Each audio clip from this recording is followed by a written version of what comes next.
Read, Watch, Wine. Hey. This is Champagne. This is Treva. This is Lynn. And Raya. Special shout out to Renee Allen. Thank you for having us on your show. We had a ball. Thank you. Amazing. So if you haven't checked us out on Renee Allen's show, look on WLVS. Yes. And the show is on Wednesday nights at 7. Yes. And we were on her show and we had so much fun. Yes. Yes. But yeah, thanks. Please have us again one time when you are available. We loved it. Thank you. Gotta come back. So today we're going to be reviewing Fahrenheit 451, novel by Ray Bradbury, directed by Rainen Baharni. So, what did you guys think of this book? You know, the book was written... When was the book written? 1953. The book was written in 1953. I just was not happy with that story. And I was thinking that maybe it was that I just couldn't relate to it because it was so old. But there were so many other books written in that time frame that I enjoyed. Mm-hmm. I didn't really enjoy the book. It was an interesting and sort of unique story as it relates to a dystopia and how that was going to play out. But I didn't enjoy it. I didn't mind the book. I actually thought the book was interesting. It was long, but I felt like the book was interesting. It kept me interested, I should say. Yeah, I found it non-interesting and I could not relate, and it lost me on several occasions. So, I do agree with Raya. I think that for its time, for 1953, thanks, Liz. That book was it was before its time. Not to us because, it's 2019. Yeah. But at the same time, I think that for what the book was back then, that it was a great book. Thank you, Lynn. You're welcome. I got your back, homie. It was dumb. It was stupid. No, it was not. It was a pretty interesting story. But no, I hear what you're saying because back then it would have seemed like it was just something so far-fetched and just out of this world. I mean, I think we are so used to those ideas. I mean, we had like Hunger Games, which will be coming eventually. Stay tuned. And Handmaids and just so many other things. You're right. That we're used to it. Let's talk a little bit about the adaptation. Let's look at the older 1966? Yes. The 1966 adaptation. What do you guys think about that one? That actually stuck to the book. It was actually very good. It's just, it was so old. It was like, watching, I don't know, Mr. Rogers' Neighborhood. It was so old, but like the Barbie dolls and it was straight Mr. Rogers' Neighborhood. Yeah, graphics was horrible. The train going around the track. It was. But the graphics were good for 1966. Yeah, they were. I mean, that's 51 years ago. That's a lot. Horrible. Yeah, I mean, it was pretty dry, but I guess it's because of the time frame. But it really did stick to the story, with the exception of the little girl, because he kept referring to her as a little girl in the book, and I just felt like she needed to be younger. Mm-hmm. True. That is true.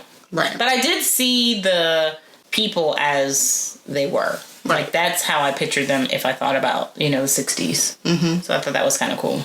Yeah. I'd have to agree. Yeah. I didn't at first while I was watching it, but now that you bring that up, that makes a lot of sense. Mm-hmm. So yes, I agree. Mm-hmm. But did you all see the mechanical dog?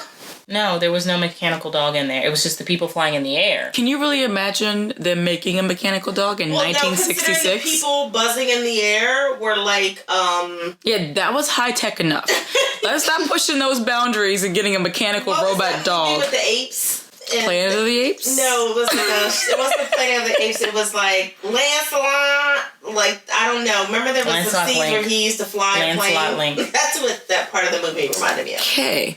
Anyway. So, the mechanical dog was not going to happen in 1966. Okay. I was just wondering. I was wondering if I missed it. Yeah, I was actually pleasantly surprised that they stuck to the book.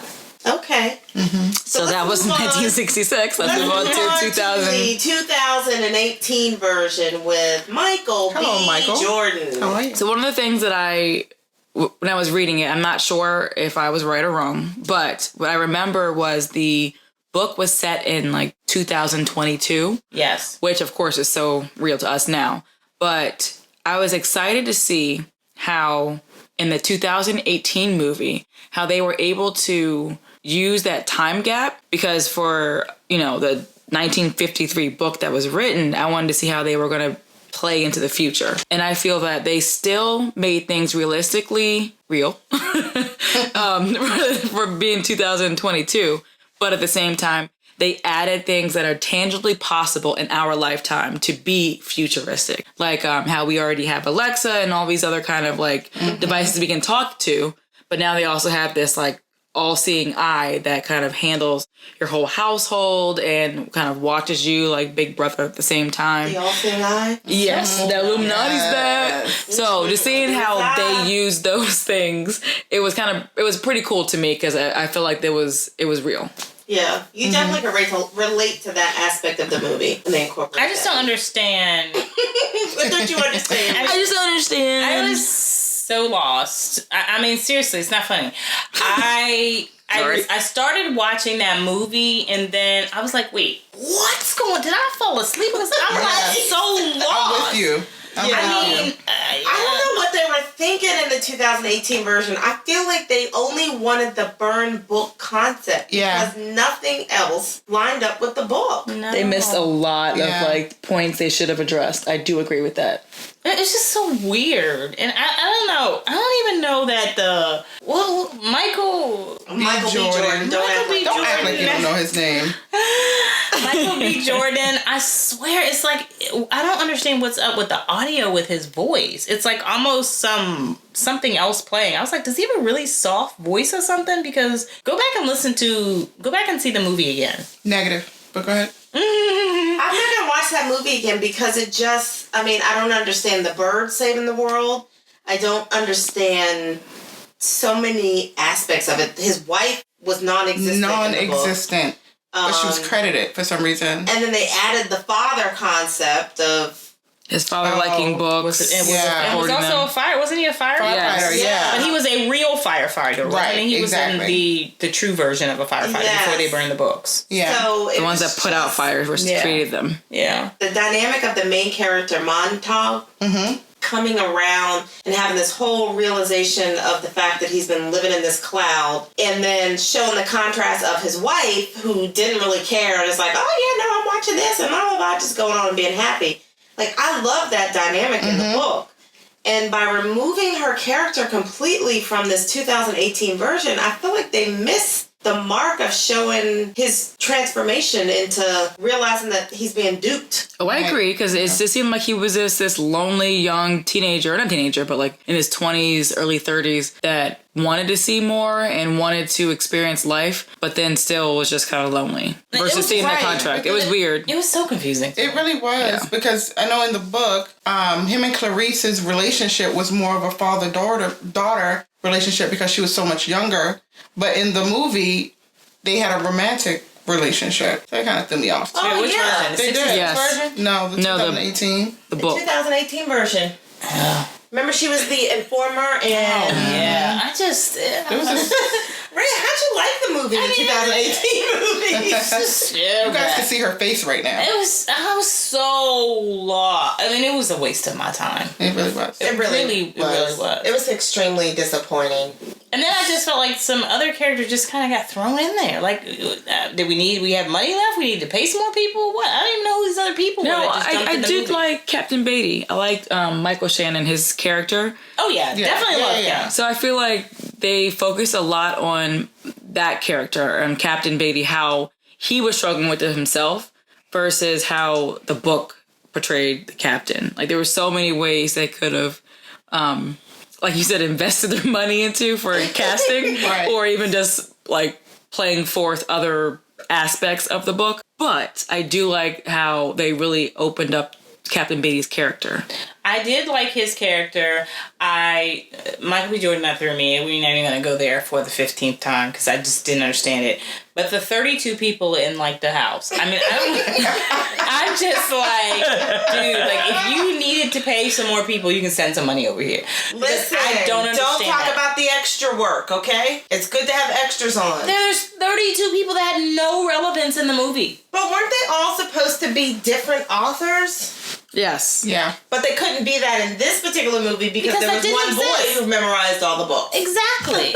1,360 something books. Right. The bird was going to save the world, which I still don't understand. I don't understand, and it's going to take too much of my brain power to try to figure it out. So, well, I think that goes back to Lynn's comment about them trying to make it more realistic for us because we're already in 2019, but also throws some futuristic stuff in there. So this bird carrying the DNA that would make things remember everything and blah, blah, blah, blah, blah. That's like the futuristic part I think they tried to add into it. Is that what the bird was going to do? Make memory come? Something like that. I dozed off a couple times. So I may be drawing my own conclusion. You making stuff up. No, but it was like the DNA from the and he gave it to the bird, which as the birds procreate, it's going to spread that DNA, and he'll be able to extract that DNA from it to bring back memories. Other animals all over the world. Yeah, because that's what birds do. They fly around the world. But do they mate with other animals or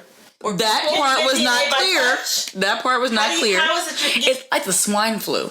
Oh, okay. I don't know. I was reaching for that one. I know, but I'm saying good. Well, maybe they'll make a Fahrenheit. No, they won't. No. Second 452. I have no interest in any more. I have no interest. I'm just saying, if y'all that interested in knowing what happens after with the animals, then stay tuned. It's very interesting because I remember my children having to read that book in school, in middle school, and me having to assist in reading that book at that time. And still don't understand where these movies come from. I mean, the first one, yes. The second one, I just don't get it. I really don't get it. I don't either. I'm so lost on that second adaptation. Yeah. It was just off. It was wrong. No, there's a few aspects that I did like that I didn't think were off. No, I was getting past Captain Beatty, but like how they had computers involved in the memory of books. How they had to come in and use the axe on the computer, and books were digital, not just paper. Yes. Right. So I do like how they use those little small aspects to change it to be present day. Right. So not as a big conceptual difference, but like I do like how they did take some small aspects and say, hey, we can't just make it burning hard copies of books. We have to be able to find a way, because most people, they use their Kindle and Audible. The cloud doesn't exist. Right. So I don't care how many computers you beat up. It's still in the cloud. Can shut it down. They can shut it down. That cloud has it. You can't shut down the cloud. What happens with like the little the voice that's the camera that helps? He said to go dark, and he actually didn't go dark, or she actually didn't go dark. That still is the cloud, because I feel like she has the cloud information on there. Point is, I do like how they made it more, I guess, realistic for today's aspect, because it's really hard to take a book from like the 1953 era to put it to today. And I think those little small nuances made it better. It didn't make it like, good, but it made it better. So I'm with you on the, adapting more modern things and putting them into classic movies so that people can relate. But we still needed the storyline the same. I'm thinking, like, the graphics of today, they could have come up with great graphics, especially the mechanical dog. That's what I was waiting for. I was waiting for the freaking dog to come and stab him and pull him back and try to, I was so excited waiting for that. I'm like, oh, wait. I just feel like the screenplay writers for both books or both movies just did not... I don't know, they missed the mark so bad that I was like, what are you getting paid for? Well, the first one got the mark from the 60s. I think the first one was good. It just was... Yeah, it was good. I'm sorry. I recant that. The first one, yes. You earned your $200 dollars. Inflation has changed. But now, what were you getting? You had two references, a book and a movie to play off of, and you missed the mark when you had double the amount of work or help. So for me, when you have a director that wants to change the movie so far from the book, change the name. You just change the name. Yeah. Call it Firestarter. Anything. I don't know. Right. But change the name, because for somebody who's read the book, that just is not, it's not cute. It's not cute at all. Yeah. Yeah, and then they can always say stuff like, inspired by this book or inspired by this. And they've done that so many times, so I don't understand why they didn't use that this time. Yeah, this should not have been Fahrenheit 551. It should have been Fahrenheit dum-dum-de-dum. Well, it wasn't Fahrenheit 551, but okay. 451. 451. Is that how you feel about the book? You just gonna rename it? Yeah. No matter what anybody else says? Renamed it. Only thing I really got from this last movie is I do not want to own an Alexis. Yeah. I know she's not going dark. That bitch won't be in my house. I'm sorry. Alexa? It's Alexa, and we're not going to call her that, B word. B word? Yeah, we're going to recant that? You can cut that. We can't call Alexa. She ain't human. We can't call her a B. She ain't nobody. Let me tell you something. AI got you. Right. So you keep on calling AI. AI gonna turn your car off in the middle of the hole, in the middle of the highway. And next thing you know, a tractor trailer got over top of you. You're like, what happened? No, you're gonna hear Alexa saying, "Take that B." You wanna call me a beat, do ya? Hey, that's a plot for a new movie.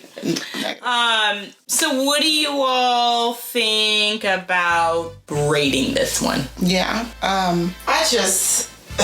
Okay, people, we're going to do some rating. Mm-hmm. We are going to give our first rating on the 1966 version, Adaptation, and then we will do our second rating for the 2018 version. Okay, I'm going to go ahead and start. 1966 I thought was spot on. Yes, it was old. The book is old, but at least that director stayed true to the story. And the people that were described in the book to me looked as the people that were in that movie. So that's right, that's my rating. Full glass. So, for the 1966 version, I give it... Am I allowed to breathe? I give it a full glass also, because it did stay true to the book. Even though it was dry and boring, I would never read it again or watch. Thank you, Champagne. Treva. I agree. The 1966 version was a great adaptation, and therefore it will get a full glass. And Lynn? I'm scared to give any other rating besides a full glass. Because of the sharp dagger looks that Ray is giving me. But I actually do agree. I'll give it a full glass. So the 1966 version gets a full bottle. Bam! One more bottle to drink on down, people. All right, now let's move into the 2018 version of this movie. I need to give it a sip. It was horrible. It didn't follow the storyline, and I'm just very disappointed with the adaptation. I give it a half of a glass because I think that the movie itself was bad, but I think that the little small changes they made to portray recent times, I'm gonna give it a little bit more than a sip. So I'll give it half glass. The bird alone should have made you give it nothing. Look, okay, this is my personal rating. Back about my brain. Back about my brain. I'm sorry, that's your world. Yes, it's my brain and I live in it. Okay. This is where I'm giving it a sip because it was garbage. And I honestly find any excuse to get more wine, but it was garbage. Yeah, I also give it a sip. It was a waste of my entire life. Okay. Your entire life? My entire life. So dramatic. I know. Like who made you this dramatic? 2 hours of waste. Yes. Which is her entire life. That's my Judge Judy clip. This Judge Judy says this. That I will never get back. Right, basically. I will never get back those. On that note, thanks for listening to Yay Guys. Follow us on Instagram at Rewatch Wine. Subscribe. Thank you so much for supporting us. Thank you so much, Alni Winery, for this wonderful bottle. Bye.